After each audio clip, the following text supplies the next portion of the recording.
पहला मुद्दा आता है वर्ल्ड वॉर के अंदर। मैंने आपको 5W+1H के बारे में बताया था कि किस तरह से यहाँ पे आप इसको तोड़ सकते हो, when, where, why, who, which, okay and how. Okay, तो उस तरह से आपको थोड़ा बहुत देखना है।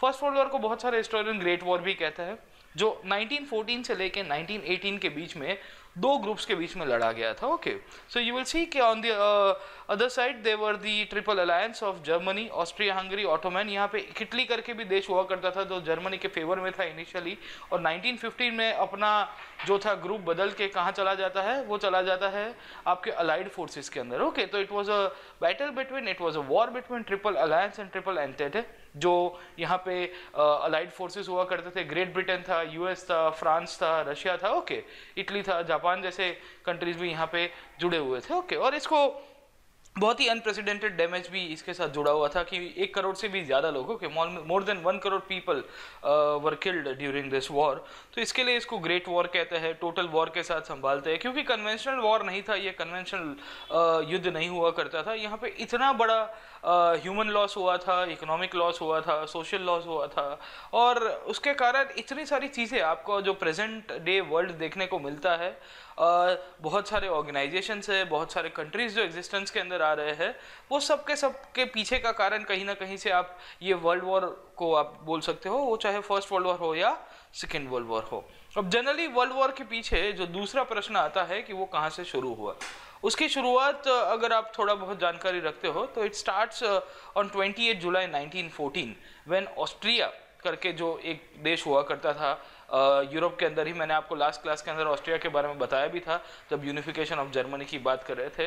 तो ऑस्ट्रिया नाम का एक देश सर्बिया के ऊपर अटैक कर देता है। अब देखिएगा कि ऑस्ट्रिया सर्बिया के ऊपर अटैक क्यों करता है, उसके पीछे मुझे आपको बैकग्राउंड के अंदर लेके जाना पड़ेगा। ओके, तो वो उसके पीछे का जो फंडामेंटल रीजन जो था, अगर आप थोड़ा बहुत जानकारी रखते हो तो 28 जुलाई 1914 के दिन यहाँ पे 1914 was the day when the first world war start, but before a month on 28 June 1914 you will see कि ऑस्ट्रिया का जो राजा हुआ करता था, ऑस्ट्रिया का जो प्रिंस था, उनका नाम था आर्कडुक फर्डिनेंड। वो फर्डिनेंड का मर्डर हो जाता है सर्बिया के टेररिस्ट के द्वारा, ऐसा ऑस्ट्रिया ने बताया, और उसका बदला लेने के लिए 1 महीने का टाइम दिया गया था सर्बिया को कि जो लोगों ने हत्या की है उनके राजा की, ऑस्ट्रिया के राजा की, उनको पकड़ के सर्बिया उनके हवाले कर दे, ऑस्ट्रिया के हवाले।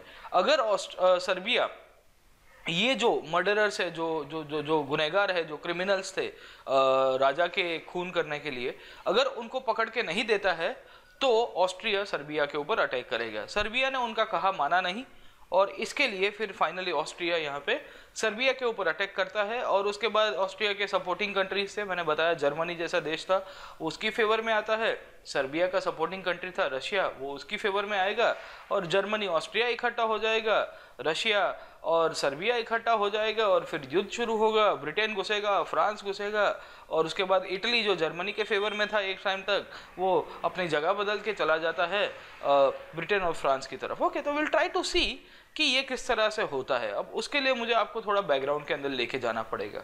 फर्स्ट वर्ल्ड वॉर का बैकग्राउंड अगर आप थोड़ा बहुत याद करेंगे, हमने लास्ट क्लास के अंदर मैंने आपको बताया था 1870 के अंदर जर्मनी का जो यूनिफिकेशन होता है, और उसके पीछे एक बंदा जो जिम्मेदार थे, an individual who was responsible behind the unification of Germany was Bismarck. अब ये जो बिस्मार्क था वो 1870 से लेके 1890 के बीच में यूरोप के ऊपर रूल करेगा। This guy basically wanted to rule over Europe in indirect way, और वो किस तरह से करता है उसको जानने की कोशिश करते हैं। आपको बिस्मार्क के बारे में कहीं ना कहीं से प्रश्न आ सकता है कि बिस्मार्क की विदेश नीति, फॉरेन पॉलिसी, ओके, हमारे यहाँ पे भी एक इंसान है जो इंडिया की यूनिफिकेशन के लिए जिम्मेदार थे, ओके, उनका नाम था सरदार वल्लभ भाई पटेल, इंटीग्रेशन के पीछे जिम्मेदार थे। तो सरदार वल्लभ भाई पटेल को भी हम लोग कहते हैं कि is known as the Bismarck of modern day India. तो क्यों बोलते हैं उसको Bismarck of modern day India, वो भी आप थोड़ा बहुत इसकी जानकारी रखिएगा। ओके, बिस्मार्क बताता था कि infants can not be sent to war, छोटे बच्चों को आप बंदूक लेके युद्ध के अंदर नहीं भेज सकते। जर्मनी भी एक ऐसा देश था जो 1870 के अंदर बन के आया है, और जर्मनी यहाँ पे किस तरह से बिस्मार्क की पॉलिसी के थ्रू डिसाइड करता है कि भाई हमको युद्ध नहीं करना है, हम लोग अभी ही नए नए बने हैं, we have already fought 3 battles, one with Denmark, one with Austria and the other one with France. Okay, तो सेडान का जो युद्ध हुआ था मैंने आपको ये भी बताया। तो बिस्मार्क चाहता था कि उसका जो कट्टर शत्रु, the fundamental enemy of Germany, that was France, बोले फ्रांस को आइसोलेट कर दिया जाए, though we have defeated France, France को आइसोलेट करना पड़ेगा। Secondly he also wanted to build a strong Germany, और जर्मनी का जो साम्राज्य था, जर्मनी का जो एम्पायर था, वो एम्पायर को स्प्रेड करने की कोशिश करता रहा बिस्मार्क।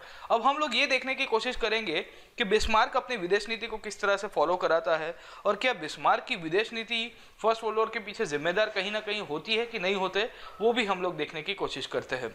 जर्मनी का यूनिफिकेशन हुआ तो मैंने आपको लास्ट क्लास के अंदर ये भी बताया था कि जर्मनी फ्रांस से दो एरिया ले लेता है, एक है आल्सेस और दूसरा है लॉरेन।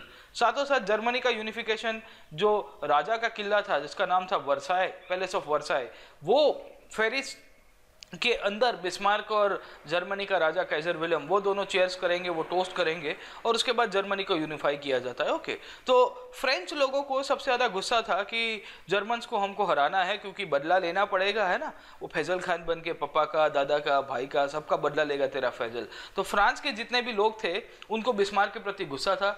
बिस्मार्क को भी पता था कि ये फ्रांस के लोग मेरे ऊपर कहीं ना कहीं से अटैक करेंगे, और इसके लिए बिस्मार्क अपनी फॉरेन पॉलिसी फ्रांस के ऊपर सेंटर करेगा। बोले फ्रांस को अलग कर दो, फ्रांस को इतना आइसोलेट कर दो कि वो कभी बदला लेने का सोचे ही ना। ओके, तो एक एक करके हम लोग देखने की कोशिश करते हैं कि बिस्मार्क की विदेश नीति क्या रहती है। पहला मैंने आपको बताया कि Bismarck wanted to isolate France. Already Bismarck ने फ्रांस को सेडान का युद्ध के अंदर ह्यूमिलेट किया हुआ था। क्यों? क्योंकि वर्साई का जो मैंने आपको किला बताया, वो वर्साई के किले के अंदर ही यहाँ पे जर्मनी का यूनिफिकेशन होता है। आप सोचिएगा कि जर्मनी का यूनिफिकेशन पेरिस के कोई राजा के महल के अंदर होगा तो फ्रांस के लोगों की जो सेल्फ रिस्पेक्ट होगी वो गवाएगी कि नहीं गवाएगी, and this was the reason behind that. Okay, secondly Bismarck यहाँ पे यही सोचता है कि ये फ्रेंच लोग मेरे ऊपर बदला ले 1870 का यूनिफिकेशन का, उसके पहले मैं यहाँ पे उसको अलग कर देता हूँ। और यहाँ पे बिस्मार्क बताता है कि I will bring France to its knees, बोले उसके घुटनों के ऊपर बिठा दूंगा मैं फ्रांस को। यहाँ पे बिस्मार्क सबसे पहले एक चाल रचेगा। बिस्मार्क को पता था कि फ्रांस के 3-4 मित्र लोग थे। एक तो था ऑस्ट्रिया हंगरी, जो कहीं ना कहीं से उसको मदद कर सकता है। ऑलरेडी ऑस्ट्रिया को उसने अपने पट्टे में ले लिया था, तो भी वो देख रहा था कि भाई ऑस्ट्रिया उसकी शायद मदद करेगा। सेकंड, उसका फ्रांस का एक जो फ्रेंड बन सकता है वो था इंग्लैंड, और तीसरा था रशिया। बिस्मार्क क्या करता है, और चौथा आपको अगर लिखना हो तो आप चौथा इटली को गिन सकते हो।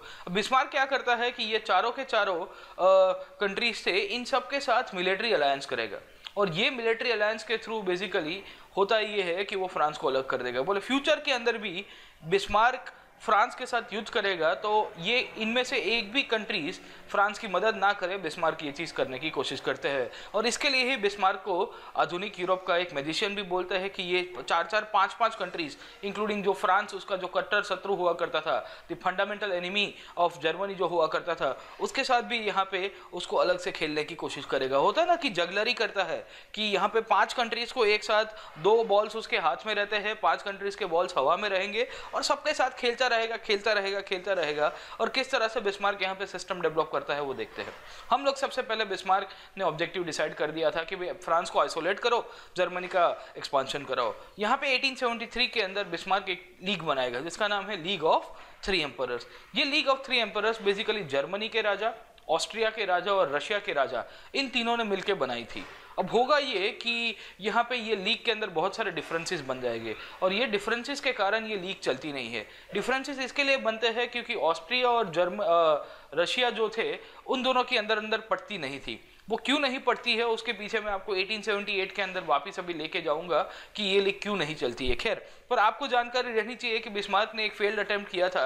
ये अटेम्प्ट के थ्रू यहाँ पे ऑस्ट्रिया और रशिया को बेसिकली अपने फेवर में लेके जाने की कोशिश कर रहा था, और जैसे ही उनको फेवर में लेके जाएगा तो फ्रांस अलग थलग हो जाएगा। Okay, so Bismarck wanted to maintain the existing territorial arrangement, also wanted to resist the revolutionary movement, और इसके लिए यहाँ पे ये जो आपका अलायंस हुआ था वो बहुत ही वीक बोला गया है। वीक इसके लिए क्योंकि ऑस्ट्रिया खुद एक इंपीरियल कंट्री है, ऑस्ट्रिया खुद एक साम्राज्यवादी देश है, और रशिया भी खुद एक साम्राज्यवादी देश है। तो दोनों का जो साम्राज्य था एक दूसरे के साथ टकरा रहा था, और इसके कारण ये लोग ज़्यादा वर्क नहीं कर पा रहे हैं। मैं इसके अंदर ज़्यादा चर्चा बाद में करता हूँ। इसके बाद थोड़ा समय गया, थोड़े समय के बाद 1879 के अंदर ये एक ड्यूअल अलायंस नाम की ट्रीटी करता है। ये ड्यूअल अलायंस बेसिकली जर्मनी और ऑस्ट्रिया के बीच में था, और जर्मनी के राजा सॉरी जर्मनी का जो चांसलर था बिस्मार्क और ऑस्ट्रिया का जो रूलर हुआ करता था, उन दोनों के बीच में एक संधि कर दी जाती है जिसे हम लोग कहते हैं ड्यूअल अलायंस। फिर से ये ड्यूअल अलायंस का एक ही ऑब्जेक्टिव था कि कुछ भी हो जाए यहाँ पे फ्रांस को आइसोलेट करना है।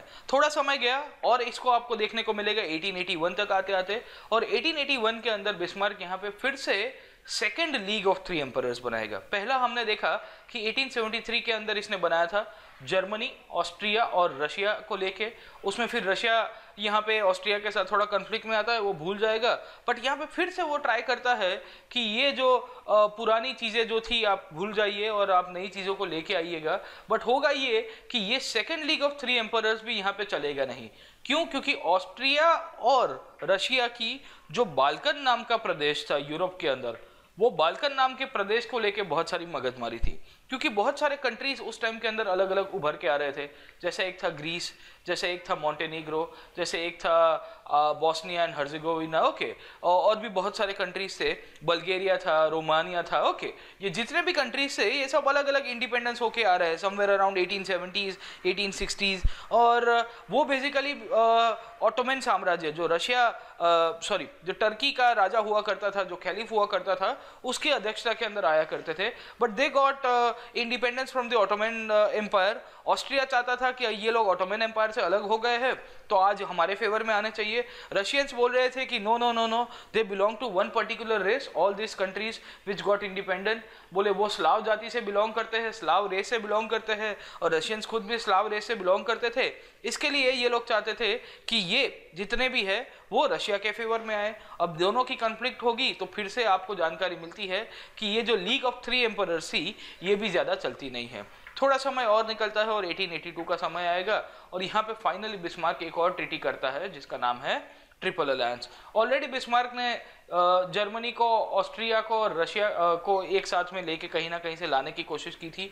अब जर्मनी को पता था कि मुझे एक और कंट्री चाहिए, वो था इटली, और इटली बेसिकली यहाँ पे जर्मनी के फेवर के अंदर आएगा। अब देखेगा कि यहाँ पे 1881 1882 के आसपास यहाँ पे इटली के साथ यहाँ पे अध्यक्षता की जाती है। अब इसकी एक अलायंस होती है। अब मुद्दा ये आता है कि इटली को बिस्मार्क किस तरह से कन्विंस करता है, how Bismarck convince Italy to join this league of three alliance, okay, या ट्रिपल अलायंस आप जिसको भी बोलते हो। खैर मुद्दा ये था कि इटली को एक प्रदेश चाहिए था जिसका नाम था Tunisia. You might be aware कि नॉर्दर्न अफ्रीका का एक प्रदेश है और इटली से यहाँ पे ट्यूनिशिया का अगर आप देखोगे जो डिस्टेंस है वो बहुत ही कम है, यहाँ कहीं पे ही आया है ट्यूनिशिया। और ये लोग चाहते थे इटालियंस कि भाई ट्यूनिशिया हमारे एरिया के अंदर आ जाए, okay, this is very much near. उसमें भी सिसिली नाम का जो प्रदेश था उससे तो बहुत नियर है अफ्रीका के। तो ये बेसिकली टेरिटोरियल एक्सपांशन के अंदर चाहते थे इटालियंस के लोग, ओके, जितने भी इटली के राजा थे, Victor Emmanuel. So you will see, और इटली को ट्यूनिशिया चाहिए था, और ट्यूनिशिया किसके कंट्रोल में था? फ्रांस के कंट्रोल में था। और एसेंशियली बिस्मार्क को पता था कि उसके फ्रांस को वीक करना है तो फ्रांस की टेरिटरीज को एक एक करके उसको तबाह कर देना होगा। तो ये क्या करता है भाई साहब कि इटालियंस जब इसके फेवर में गए बिस्मार्क के, और बिस्मार्क को बोला कि यार मुझे ट्यूनिशिया नाम का जो एरिया है हमको हमारे कंट्रोल में चाहिए, तो होगा क्या? बिस्मार्क बोलेगा कि कोई बात नहीं, पधारो हमारे देश, you are welcome to join our territory and as our alliance, and as a result you will see कि बिस्मार्क ने एक ही झटके में जर्मनी के साथ ऑस्ट्रिया को इंक्लूड किया, रशिया को इंक्लूड किया, इटली को इंक्लूड किया, इनके साथ एक अलग ट्रीटी कर दी, जर्मनी, ऑस्ट्रिया और रशिया की एक अलग ट्रीटी कर दी। और उसको अभी एक ही चीज़ पसंद थी कि भाई अब इंग्लैंड नाम का जो देश है, वो इंग्लैंड नाम का देश उसके फेवर में आ जाए। तो एक झटके के अंदर यहाँ पे आपको जानकारी मिलती है कि फ्रांस के जितने भी अलाइज थे वो सब के सब अलाइज को वो एक एक करके अलग कर देगा। थोड़ा समय निकलता है और 1882 का टाइम आएगा, और 1882 के आसपास बिस्मार्क यहाँ पे इंग्लैंड के पास जाएगा और इंग्लैंड को बोलेगा कि यार मैं आपके साथ 3-4 प्रपोजल लेके आया हूँ। प्रपोजल क्या क्या थे पहले एक एक करके मैं आपको समझा देता हूँ। बिस्मार्क इंग्लैंड को बताता है कि हमको आपके साथ कोई कन्फ्लिक्ट नहीं चाहिए भाई साहब, आप बहुत ही सुपर पावर हो, मैं आपको रिस्पेक्ट करता हूँ। मेरे अभी कंट्री बने हुए खाली 12 साल हुए हैं, तो अभी है ना कि अभी तो मैं छोटा हूँ आपसे, तो बोले आप महामहिम पप्पू दद्दू श्री श्री 1008 का टाइटल है आपके पास, हम तो खाली अभी श्री वाले ही है, हमको ज़्यादा कुछ नहीं चाहिए, okay. So you will see कि बिस्मार्क बताता है कि मुझे खाली अपनी आर्मी डेवलप करनी है, मुझे खाली अपने आप को यूरोप तक कन्फाइन करके रहना है, और थोड़ा बहुत जो भी मुझे टेरिटोरियल गेन है वो सब मिलता रहेगा, उतना बहुत हो जाएगा, ओके। सेकेंडली बिस्मार्क ये बताता है कि मुझे नेवी का डेवलपमेंट नहीं करना। अभी देखेगा कि नेवी के अंदर जो नंबर 1 पावर जो हुआ करता था उस टाइम के अंदर वो था इंग्लैंड। क्योंकि इंग्लैंड बेसिकली आज की तारीख में आपको जानकारी होगी कि जो 50 से ज़्यादा कंट्रीज़ के ऊपर एक समय के ऊपर रूल किया करता था, जो कॉमनवेल्थ नाम का ऑर्गेनाइजेशन है, आप समझिएगा, तो बेसिकली नेवी के थ्रू ही वो रूल करा करता था, क्योंकि उसको जो डिप्लॉयमेंट चाहिए था, अपने जो सोल्जर्स को भेजना है, जो ऑफिसर्स को भेजना है, ट्रेडर्स को भेजना था, वो बेसिकली नेवी के थ्रू, और इंग्लैंड को कोई यहाँ पे कंपेयर नहीं कर सकता था। बिस्मार्क को भी पता था कि इंग्लैंड के साथ नेवल कॉन्फ्लिक्ट में जाऊंगा तो मुझे मुंह की खानी पड़ेगी। Okay, so he tries to restrict himself, और वो डिसाइड करता है कि मैं इंग्लैंड के साथ ज़्यादा नहीं जाऊंगा। सेकेंडली ये भी बताता है कि हम लोग यूरोप को क्रॉस नहीं करेंगे, हमको जो भी करना है वो यूरोप के अंदर करना है। अभी देखो, इंग्लैंड का एक एम्पायर हुआ करता था जो यूरोप के अंदर, यूरोप के बाहर एशिया के अंदर था, थोड़ा बहुत अफ्रीका के अंदर था, और इवन पैसिफिक एरियाज को क्रॉस करोगे ऑस्ट्रेलिया न्यूजीलैंड तक उसका फैल गया था। ओके, सो इंग्लैंड ने डिसाइड किया कि भाई देख, अगर तू ये सब प्रपोजल लेके आया है तो हमको कोई तकलीफ नहीं है, हम लोग भी बेसिकली यहाँ पे एक जो हमारी आइसोलेशन की टेक्निक है उसको ही फॉलो कर रहे हैं। और इंग्लैंड बेसिकली जो यूरोप के अंदर रिवॉल्यूशंस हुए थे 1830, 1848 फ्रेंच रिवॉल्यूशन, उन सब से वो थोड़ा अलग था। ओके, उसको ज़्यादा कहीं पे उसको रिस्ट्रिक्ट नहीं किया, उसको ज़्यादा इफेक्ट नहीं किया गया था। ओके, तो यहाँ पे बिस्मार्क यहाँ पे अच्छा खासा नीति खेल के गया, और in this condition you will see कि by 1890s Bismarck emerge as number 1 like no strategist in France, in Germany, okay, in whole of Europe। वो फ्रांस को इतनी तरह से अलग करके चला जाता है तो फ्रांस के लोगों को समझ में नहीं आता कि बिस्मार्क क्या कर रहे हैं हम लोग के साथ, बट एक एक करके उसके जितने भी फ्रेंच अलाइज थे उसको अच्छी तरह से उसने अलग कर दिया। अब बाय 1890s बिस्मार्क की फॉरेन पॉलिसी बहुत ही बढ़िया चलती है। 20 साल के अंदर जर्मनी का यहाँ पे इंडस्ट्रियल ग्रोथ भी होगा और जर्मनी के अंदर इंडस्ट्रियलाइजेशन भी होगा। यहाँ पे जो फ्रांस और रशिया के साथ उसने एक एक करके, और खास करके रशियन के साथ अपना जो फेवर कर दिया था और फ्रांस को जो आइसोलेट कर दिया था, वो आइसोलेशन की पॉलिसी उसकी बहुत बढ़िया चली। अब होगा क्या कि in between this time from 1870s onwards you will see after 20 years somewhere around 1890 Germany also achieved industrial growth। और आपको थोड़ी बहुत जानकारी रहनी चाहिए कि जब इंडस्ट्रियलाइजेशन होगा आपके यहाँ पे तो industrialisation will always lead to imperialism। अब आप समझिएगा कि साम्राज्यवाद और औद्योगिकरण के बीच में अंतर, दोनों की समस्या क्या है, दोनों का रिलेशन क्या है। इंडस्ट्रियलाइजेशन होगा तो आपको दो चीज सबसे ज्यादा चाहिए, एक है मार्केट और दूसरा है आपके रिसोर्सेज, जो आप बोलते हो रॉ मटेरियल। और मार्केट और रॉ मटेरियल अगर आपको चाहिए होगे तो आपके खुद के कंट्री के अंदर उसकी लिमिट आ जाती है, वो सैचुरेट हो जाता है। बट इंडस्ट्रियल क्लास, जो कैपिटलिस्ट क्लास होगा, वो सबसे ज़्यादा एक ही चीज़ डिमांड करता रहेगा कि भाई कुछ भी हो जाए, हमको मार्केट दो, हमको रॉ मटेरियल दो, और उसके लिए अगर आपको कोई भी नई टेरिटरीज को कैप्चर करना हो तो कैप्चर करिएगा। और अगर आप कैप्चर करोगे तो क्या होगा, अल्टीमेटली इंपीरियलिज्म, क्योंकि आपको अपना एम्पायर को एक्सपांशन करना पड़ेगा। अब जर्मनी 1890 तक आते आते जब इंडस्ट्रियली इतना एडवांस हो गया था और इंपीरियल पावर जो उस टाइम का नंबर 1 हुआ करता था वो था इंग्लैंड। अभी जैसे ही जर्मनी अपने आप को इंडस्ट्रियली और इंपीरियली एक्सपांड करने की कोशिश करेगा, यूरोप के बाहर ले जाने की कोशिश करेगा, तो आपको क्या लगता है इंग्लैंड उसको एक्सेप्ट करेगा? Never England will accept this thing, क्योंकि उसने तो इंग्लैंड के साथ ट्रीटी करके रखी थी कि भाई साहब हम लोग यहाँ पे इंटरवीन नहीं करेंगे। और in this case you will see कि यहाँ पे जर्मनी के अंदर पावर ट्रांसफर होता है। पावर ट्रांसफर के दौरान आपको जानकारी मिलेगी कि जर्मनी के अंदर एक नया राजा आता है जिसका नाम था काइजर विलियम। ये काइजर विलियम बेसिकली डिसाइड करता है कि मुझे जर्मनी को और विकास देना है। बोले डेवलपमेंट डेवलपमेंट एंड डेवलपमेंट, बोले जर्मनी का इतना विकास करूंगा कि बात मत करो। और 1890 से लेकर 1914 तक का जो पीरियड है उसमें वो जर्मनी की पॉलिसीज को रिवर्स करेगा। बिस्मार्क ने बोला था कि मैं यहाँ पे वॉर नहीं करूंगा, बट काइजर विलियम डिसाइड करता है कि कुछ भी हो जाए, by hook or by crook I want to expand the German empire. अब देखिएगा कि बिस्मार्क और काइजर विलियम की दोनों की पटती नहीं है, दोनों की जो आइडियाज थी, आइडियोलॉजीज थी, वो कहीं ना कहीं मैच नहीं होते हैं। और इसके लिए बिस्मार्क को 1890 के बाद जर्मनी से उसको अलग कर दिया जाता है। बिस्मार्क का रोल जो था जर्मनी में खत्म होगा। And this guy who comes to power in 1890 he reverses the policy of Bismarck. ये क्या करेगा कि 1890 तक आते आते आपको जानकारी मिलती है कि जर्मनी ब्रिटेन को सरपास कर देता है आयरन एंड स्टील के प्रोडक्शन के अंदर। जर्मनी नंबर 2 पोजीशन के ऊपर आ जाता है after USA with respect to iron and steel. Secondly technologically भी जर्मनी ब्रिटेन से बहुत एडवांस हो जाएगा, और खास करके ब्रिटेन के अंदर जो टेक्सटाइल इंडस्ट्री से इंडस्ट्रियलाइजेशन हुआ था उससे विपरीत जाते हुए यहाँ पे केमिकल इंडस्ट्रीज के ऊपर भी फोकस किया जाता है, उसको भी फेवर किया जा रहा है। और आपको जानकारी रहनी चाहिए कि यही केमिकल इंडस्ट्रीज के कारण भारत के अंदर एक सत्याग्रह हुआ था जिसे हम लोग कहते हैं चंपारण सत्याग्रह। क्यों? क्योंकि ये केमिकल इंडस्ट्री से डाई बनती थी। ये डाई ने यहाँ चंपारण के अंदर जो इंडिगो फार्मर्स हुआ करते थे वो इंडिगो फार्मर्स को यहाँ पे बेकार कर दिया था, और वही इंडिगो फार्मर्स ने जब यहाँ पे इंडिगो ना ग्रो करने के लिए यहाँ पे ब्रिटिशर्स को दरखास्त रखी तो यूरोपियन प्लांटर्स ने क्या बताया, बोले if you do not want to grow this indigo you also have to pay the rent for the same. हमारे फार्मर्स बोलते थे कि भाई आप लोग यहाँ पे जो उगाते हो उसके ऊपर तो 50% रेवेन्यू लेके जाते हो रैयतवारी के थ्रू, और आप लोग हमको बोल रहे हो कि नहीं उगाने का पैसा, ये कहाँ का रूल है। और इसके कारण जब फार्मर्स ने आंदोलन किया तो राजकुमार शुक्ला नाम के एक व्यक्ति थे, वो गांधी को कन्विंस करते हैं, और गांधी जी उसके बाद यहाँ पे चंपारण के अंदर सबसे पहला सत्याग्रह करेंगे। आप मॉडर्न इंडियन हिस्ट्री के अंदर देखिएगा, but try to correlate this topics of world history and the modern Indian history, क्योंकि आपको दोनों के दोनों रिलेशन के अंदर चलते रहेंगे, कहीं ना कहीं उसका उपयोग आपको देखने को मिलेगा। ओके, तो होगा क्या कि जर्मनी का अंदर इंडस्ट्रियलाइजेशन इतना हो रहा था, तो जर्मनी के अंदर जो कैपिटलिस्ट और इंडस्ट्रियल क्लास था, जो बड़े बड़े इंडस्ट्रियलिस्ट थे, जो मूडीवादी, जो पूंजीवादी लोग थे,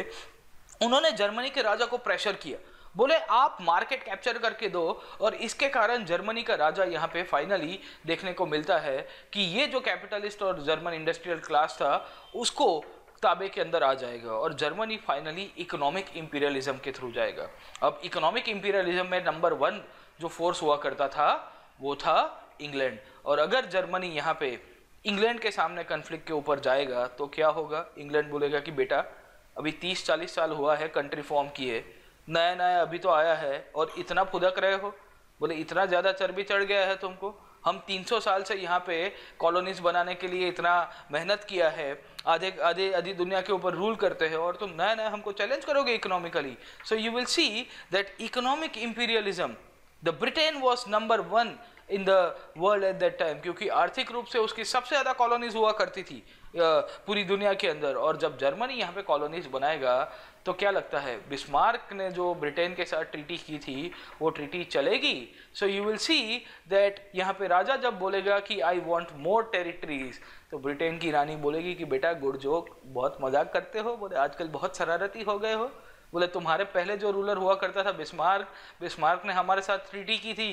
बिस्मार्क ने हमको बताया था कि भाई हम लोग यूरोप तक ही रहेंगे, हम लोग हमारी नेवी नहीं बनाएंगे, और आप सब ये सब नई नई चीज़ें आ रहे हो। Secondly you will see that the first major cause of the world war became imperialism. तो यहाँ से ही आपके बैकग्राउंड के अंदर कारण बनना शुरू हो जाते हैं कि विश्व युद्ध के पीछे कौन से कारण जिम्मेदार थे। तो उनमें से सबसे फंडामेंटल कारण आपका बनेगा साम्राज्यवाद, और ये साम्राज्य बेसिकली ब्रिटेन और जर्मनी दोनों के बीच में लेके था, बट और भी कंट्रीज थे, जैसे मैंने आपको बताया ऑस्ट्रिया और रशिया, उन दोनों का भी साम्राज्य। रशिया के अंदर भी राजा हुआ करते थे, जार किंग्स, यहाँ पे आपके बेसिकली ऑस्ट्रिया के अंदर भी किंग्स हुआ करते थे, और ये भी लोग अल्टीमेटली, और दोनों राजा, दोनों के साम्राज्य, यहाँ पे ब्रिटेन के अंदर भी राजा, जर्मनी के अंदर भी राजा, दोनों के साम्राज्य, and ultimately this became the fundamental cause behind the world Wars. Okay, क्योंकि सबको एक्सपांशन करना है, एक्सपांशन करेंगे तो क्या होगा, कन्फ्लिक्ट के अंदर तो आओगे, कन्फ्लिक्ट के अंदर आओगे तो मजाक के चक्कर में इन्होंने युद्ध कर दिया। किस तरह से युद्ध होता है उसके ऊपर हम लोग थोड़ा चक्कर करते हैं। मैंने आपको बताया कि कैसर विलियम यहाँ पे जर्मनी के अंदर पावर के अंदर आता है, and he reverses the policy of Bismarck. He came up with his own policy that is known as Weltpolitik. ये वेल्ड पॉलिटिक मतलब इसका ये जर्मन वर्ड है जिसका मीनिंग होता है वर्ल्ड पॉलिटिक्स। इसने बताया कि from now onwards Germany will starts interfering will be interfering into the world politics। Bismarck ने क्या बताया था कि we will confine ourselves to Europe, हम लोग इसके बाहर नहीं जाएंगे, बट ये राजा बेसिकली एम्पायर बनाना चाहता था और ये यहाँ पे वर्ल्ड पॉलिटिक्स की तरफ जाता है। सेकेंडली ये राजा बताता है कि मुझे पूरी दुनिया के अंदर जर्मनी का एम्पायर बनाना है, साम्राज्य बनाना है। तीसरा ये राजा ये भी बताता है कि मुझे यहाँ पे जर्मनी का नेवल एम्पावरमेंट कराना है। देखिएगा, बिस्मार्क ने बताया कि मैं यूरोप तक जाऊँगा, बिस्मार्क ने बताया कि मैं यूरोप के अंदर ही रहूँगा, बिस्मार्क ने बताया तो मैं खाली आर्मी ही बनाऊँगा, मुझे नेवी नहीं बनानी, मुझे बाहर नहीं जाना। और ये तीनों के तीनों जो भी आपको देखने को मिलता है, जो पॉलिसी लेवल चेंजेस है जर्मनी के अंदर आए, तो वो पॉलिसी लेवल चेंजेस बिस्मार्क के विरुद्ध में थे, क्योंकि बिस्मार्क ने पूरा अलग बताया था। And from 1890 till 1914 you will realise कि ये जो चेंज हो रहा था, यही चेंज के कारण आपका यहाँ पे वर्ल्ड वॉर का कारण बनता है। तुरंत ही जैसे जर्मनी का राजा बोलेगा कि मैं यहाँ पे बिस्मार्क की पॉलिसी रिवर्स कर रहा हूँ, तो यहाँ पे ब्रिटेन के जो मोनार्क थे उन्होंने बोल दिया दिस इज ब्लास्फेमी, बोले ये तो सबसे बड़ा आपने ये किया है, गद्दारी की है हम लोग के साथ, ये नहीं कर सकते। और इसी का ही आपको एग्जाम्पल जर्मनी के द्वारा देखने को मिलता है। जर्मनी का राजा सबसे पहले डिसाइड करता है कि मैं वर्ल्ड पॉलिटिक्स के अंदर इंटरफियर करूंगा। वर्ल्ड पॉलिटिक्स के अंदर भी खास करके जहां जहां ब्रिटेन को नुकसान होगा वैसी चीज़ों के लिए मैं इंटरफियर करूंगा। अब देखेगा कि 1896 की बात है, 1896 के अंदर अफ्रीका के अंदर युद्ध हुआ जिसे हम लोग कहते हैं Boer war. Africa was divided into small small territories as well, जहाँ पे नेदरलैंड्स के लोग भी हुआ करते थे। ओके, और ये नेदरलैंड्स के लोग यहाँ पे बेसिकली फार्मिंग किया करते थे। अगर आपको थोड़ी बहुत जानकारी होगी कि अफ्रीका के अंदर आज की तारीख में भी डच ओरिजिन लोग हैं। आपका एक क्रिकेटर है ABD Villiers, he belong to this Dutch origin. Okay, so you will see कि अफ्रीका के अंदर दो ग्रुप्स एक दूसरे के साथ फाइट कर रहे थे। एक तो थे डच फार्मर्स जो नेदरलैंड से बिलोंग करते थे, और एक था ब्रिटेन। तुरंत ही जैसे ये बोअर वॉर डिक्लेयर होता है तो जर्मनी का राजा यहाँ पे डिसाइड करता है कि I will support the Dutch. और जैसे ही ब्रिटेन ने देखा ये सब चीज़ें कि भाई जर्मनी का राजा डच को सपोर्ट कर रहा है, तो इनको लग रहा था कि ये राजा अपने औकात के बाहर जा रहा है, इसने जो जो चीज़ बिस्मार्क ने प्रॉमिस की थी उसको अपोजिट जाते हुए कुछ कर रहा है। थोड़ा समय निकलता है और थोड़ा समय के बाद 1905 के अंदर मोरक्को नाम की जगह के अंदर क्राइसिस आता है, जिसे हम लोग कहते हैं मोरक्कन क्राइसिस। अब बेसिकली ये जो मोरक्को नाम का जो प्रदेश था, ये मोरक्को नाम के प्रदेश के अंदर भी यही होता है। फ्रांस ने बेसिकली मोरक्को के ऊपर अपना कंट्रोल कर दिया था, और यहाँ पे जर्मनी का जो राजा था कैसर विलियम, ये कैसर विलियम बताता है कि भाई फ्रांस का कंट्रोल मोरक्को के ऊपर अच्छा नहीं है, और मैं मोरक्को का जो राजा था जिसका नाम था सुल्तान, बोले ये सुल्तान की मदद करूंगा। ओके, सो कैसर विलियम यहाँ पे अपनी एक वॉरशिप भेज देगा और फ्रांस को थोड़ा डिफीट करने की कोशिश करेगा। उसके बाद यहाँ पे एक कॉन्फ्रेंस होती है जिसे हम लोग कहते हैं अल्जेसिरास कॉन्फ्रेंस। ये और अल्जेसिरास कॉन्फ्रेंस के अंदर यूरोप के बहुत सारे कंट्रीज के रिप्रेजेंटेटिव्स मिलेंगे, जर्मनी के मिलेंगे, ब्रिटेन के मिलेंगे, इटली के मिलेंगे, स्पेन के मिलेंगे, यूएस के मिलेंगे, और यहाँ पे जर्मनी को थोड़ा अकेला कर दिया जाता है। But again you will see कि बिस्मार्क की पॉलिसी को रिवर्स किया गया था, क्योंकि बिस्मार्क ने बताया था कि मैं यहाँ युद्ध करना नहीं चाहता। बट ये जो जर्मनी का नया राजा आया था, इसने क्या किया, इसने वॉर करने की कोशिश की, और वॉर के बाद जो कॉन्फ्रेंस होती है, जो राजा को मदद करने की कोशिश की, उसको थोड़ा बहुत इंपैक्ट होता है। But this was the thing.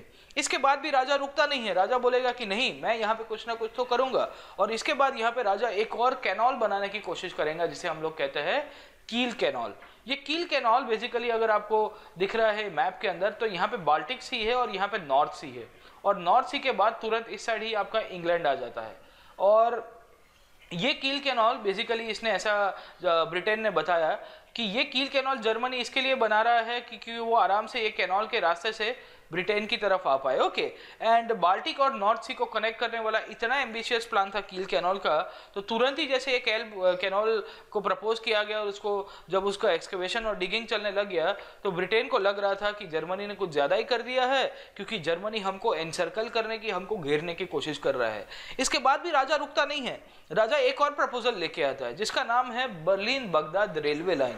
अब देखेगा कि Berlin is somewhere over here, Europe के अंदर है यहाँ पे, and Baghdad is somewhere over here, okay, Asia के अंदर। आप यहाँ से इंडिया से तो कंपैरेटिवली नजदीक होगा। इसने प्रपोज किया कि भाई मुझे पूरी दुनिया को डेवलप करना है और मैं यहाँ पे ट्रेड्स और गुड्स और लॉजिस्टिक्स अच्छी तरह से हो पाए, तो यहाँ पे एक लाइन प्रपोज कर दी जिसका नाम है बर्लिन बगदाद रेलवे लाइन। अब देखिएगा कि बगदाद और आजू बाजू की एशिया की टेरिटरीज थी वो ब्रिटिश इन्फ्लुएंस के अंदर थी, क्योंकि ब्रिटेन यहाँ पे सबसे ज़्यादा इन्फ्लुएंस करता था। और ब्रिटेन को जैसे ही ये जानकारी मिलती है, तो जब ये जर्मनी के राजा ने इतनी सारी चीज़ें बढ़ा दी थी, तो तुरंत ही वो हरकत के अंदर आ जाएंगे कि भाई ये तो कुछ ज़्यादा ही हो गया है, इसने कुछ ज़्यादा ही कर दिया है, कि ये क्या कर रहा है, यहाँ पे इतना बड़ा रेलवे लाइन प्रपोज कर रहा है। तो बगदाद का जो रूलर था उसको उठा के ये लोग ने थोड़ा बहुत उसकी खिदमत की थी ब्रिटिश लोगों ने, कि भाई तू इसके चक्कर में मत पड़िएगा। बट जर्मनी के राजा ने उसको अच्छा खासा ब्रेन वॉश कर दिया था कि भाई ये तो हमारा विकास कर रहा है, डेवलपमेंट लेके आएगा। सो यू विल सी कि जैसे ही कैसर विलियम इतनी सारी चीज़ें बढ़ाता रहता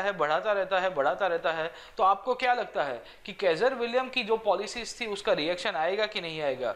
तुरंत ही का रिएक्शन आना शुरू होता है। The first reaction comes in the form of Franco Russian alliance. मैंने आपको बताया कि रशिया नाम का जो प्रदेश था, जो रशिया एक टाइम के अंदर जर्मनी और ऑस्ट्रिया और रशिया की जो ट्रिपल जो आपकी लीग बनती थी, उसके अंदर से रशिया हट जाता है। रशिया बेसिकली एक इंपीरियल कंट्री था, ऑस्ट्रिया भी इंपीरियल कंट्री था, दोनों की बढ़ती नहीं थी, इसके कारण रशिया वहाँ से हट जाता है और रशिया को लगता है कि जर्मनी मेरा सबसे बड़ा थ्रेट बन जाएगा। तो इसके कारण रशिया वाला क्या करेगा, बोले दुश्मन का दुश्मन दोस्त। बोले मेरा दुश्मन कौन सा है, बोले जर्मनी। मैं उसका भी दुश्मन कौन सा है, फ्रांस। तो बोले हम दोनों मिल बैठेंगे दो यार। तो French and the Russians science N alliance, और ये अलायंस के अंदर इन्होंने डिसाइड किया कि भाई कुछ भी हो जाए हम लोग यहाँ पे एक करने की कोशिश करेंगे, हम लोग यहाँ पे जर्मन इन्वेजन कहीं से होगा तो एक दूसरे की मदद करेंगे। ओके, मैंने आपको बताया कि फ्रांस को 1871 के बाद ही जो पूरा सेडान का युद्ध हुआ था उसके बाद उसको बहुत ही खुन्नस था। सेकेंडली रशिया का भी खुद का एक ऑब्जेक्टिव था और ये कंडीशन के अंदर में उसको लग रहा था कि 1894 के अंदर फ्रेंच और रशियंस दोनों इकट्ठे हो जाते हैं और दोनों एक ट्रीटी कर देते हैं जिसे हम लोग कहते हैं फ्रेंको रशियन अलायंस। इसके बाद भी यहाँ पे ये जर्मनी का राजा रुकता नहीं है। जर्मनी का राजा यहाँ पे एक और चीज़ लेके आता है और वो बोलता है कि Germany will rule over the world. Germany का राजा ये बताता है कि जर्मनी का जो भविष्य है वो पानी के अंदर है। ब्रिटेन बोलेगा हलवा है क्या भाई, हम लोग 300 साल से ये क्या टाइम पास कर रहे हैं इतने टाइम से। बोले आज आ गए नया नेवी बनाने के लिए। So you will see that the second और the first major course imperialism, and it was the German and the British imperialism which was responsible behind the world wars. तो बैकग्राउंड के अंदर मैं आपको कारण बताता रहता हूँ और वो कारण के अंदर वर्ल्ड वॉर्स के अंदर किस तरह से शुरुआत होती है वो सब जानने की आप कोशिश करते रहिएगा। अब सेकेंडली आपको ये भी जानना होगा कि पहले फ्रेंच लोगों ने और रशियंस ने तो तुरंत ही अपना रिएक्शन दे दिया, पर ब्रिटेन को सबसे ज़्यादा घेरने की कोशिश की थी बिस्मार्क ने। अब ब्रिटेन को किस तरह से रिएक्शन देगा बिस्मार्क को किस तरह से रिएक्शन देगा ब्रिटेन, उसको जानने की कोशिश करते हैं। तुरंत ही जैसे ये जो कैसर विलियम जो था, कैसर विलियम यहाँ पे इतना सारा चेंजेस लाने की कोशिश करेगा तो ब्रिटिश लोग रिएक्ट करना शुरू करते हैं। ब्रिटेन को डिसाइड कर देता है कि मुझे अपने मेरे मित्र लोग को बुलाना पड़ेगा, उसके सिवा यहाँ पे कुछ नहीं हो सकता। And in this condition Britain सबसे पहले एक ट्रीटी करता है जिसे हम लोग कहते हैं एंग्लो जापानीज ट्रीटी। 1902 के अंदर ब्रिटेन यहाँ पे ट्रीटी करेगा और ये ट्रीटी के अंदर बेसिकली डिसाइड किया गया था कि अगर जापान को मदद चाहिए होगी तो ब्रिटेन करेगा, अगर ब्रिटेन को मदद चाहिए होगी तो जापान करेगा।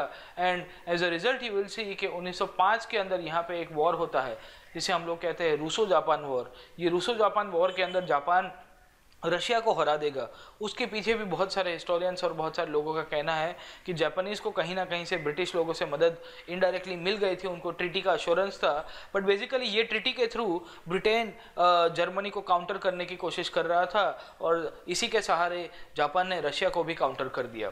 थोड़ा समय गया, ब्रिटेन रुकता है और ब्रिटेन फाइनली डिसाइड करता है कि मुझे फ्रेंच लोगों के साथ भी हमारी जो पुरानी बातें हैं वो सब भूल जानी चाहिए। 1904 के अंदर यहाँ पे फ्रेंच लोग के साथ एक ट्रीटी करेगा जिसको एंग्लो फ्रेंच ट्रीटी कहते हैं या एंग्लो फ्रेंच एंटेटे भी कहते हैं। एंटेटे कोऑर्डियल का मतलब ये है कि हम दोनों एक दूसरे के अब फ्रेंड्स रहेंगे, हम दोनों एक मित्र हो जाएंगे और एक दूसरे की मदद करेंगे। Okay, so this was not an alliance but was a settlement. बहुत सारे ब्रिटिश और फ्रेंच के बीच में जो इश्यूज थे कॉलोनीज को लेके वो सब चीज़ें इन्होंने एक दूसरे की छोड़ दी। जैसे फ्रांस ने ब्रिटेन का जो डोमिनेंस था इजिप्ट के ऊपर और सूडान के ऊपर वो रिकॉग्नाइज किया। ब्रिटेन ने फ्रांस का जो रिकॉग्निशन था मोरक्को के ऊपर उसको अच्छी तरह से ओके कर दिया। दूसरे साउथ ईस्ट एशिया के अंदर जहाँ जहाँ मछली पकड़ने का जो इश्यूज हो रहे थे वो सब एक दूसरे का बोले सेटल कर दे। क्यों? क्योंकि इनको लगता था कि अगर हम लोग फ्रेंड्स नहीं रहे तो क्या होगा, बोले जर्मनी हम एक दूसरे का फायदा उठाएगा और हमारे एनिमिटी के कारण जर्मनी यहाँ पे हम दोनों को अटैक भी कर सकता है। ओके, सो ब्रिटेन अपने डिप्लोमेटिक रिलेशंस को रिवाइव करता है और फ्रांस के साथ जो उसके जो पुराने डिस्प्यूट्स है वो सब सॉल्व करने की भी कोशिश करेगा। In course of time you will also see that यहाँ पे ब्रिटेन रशिया को भी इंक्लूड कर देगा और रशिया के साथ जो उसको थोड़ा बहुत डर लग रहा था, बोले पुरानी बातें भूल जाओ, एंड यू विल सी कि रशिया को भी अपने फेवर में ले लेता है। ओके, सो रशिया 1905 के बाद आपको जानकारी रहती है कि जापान के हाथों से उसको फटका पड़ गया था। And in this condition you will see कि Russia was also anxious to join some kind of pact और रशियंस को बैकग्राउंड के अंदर ये तो पता नहीं था क्योंकि it was a secret alliance between the British and the Japanese. तो बेसिकली रशिया भी इनके फेवर के अंदर चला जाएगा and by 1907 you will see that the whole world was divided into two groups. एक साइड के ऊपर था आपका ब्रिटेन, फ्रांस एंड रशिया, जिसे हम लोग कहते हैं ट्रिपल अलायंस, ट्रिपल एंटेटे, और दूसरी साइड के ऊपर हुआ करते थे आपके Germans. Okay, so this was the triple एंटेटे जिसे हम लोग ने अभी ही देखा है। ओके, फ्रांस, रशिया और उसके बाद ब्रिटेन भी इसके अंदर सबके साथ ट्रीटी कर देता है, तो यहाँ पे ही एक ट्रिपल अलायंस बनने की कोशिश करते हैं। So you will see that the by 1907 and from 1907 till 1914 you will see that the Britain was divided into two groups. These two groups were known as triple entente and triple alliance. एक side के ऊपर Britain, France and Russia हुआ करते थे, दूसरी side के ऊपर थे जर्मनी, ऑस्ट्रिया एंड इटली। तो the second biggest reason behind the world war was alliances and groupism that were also secret alliances, जो एक दूसरे के साथ रखते नहीं थे, किसी को बताते नहीं थे, और ये जो ग्रुप बना के रखा था, ये ग्रुप भी इसके पीछे का कारण बन के आता है।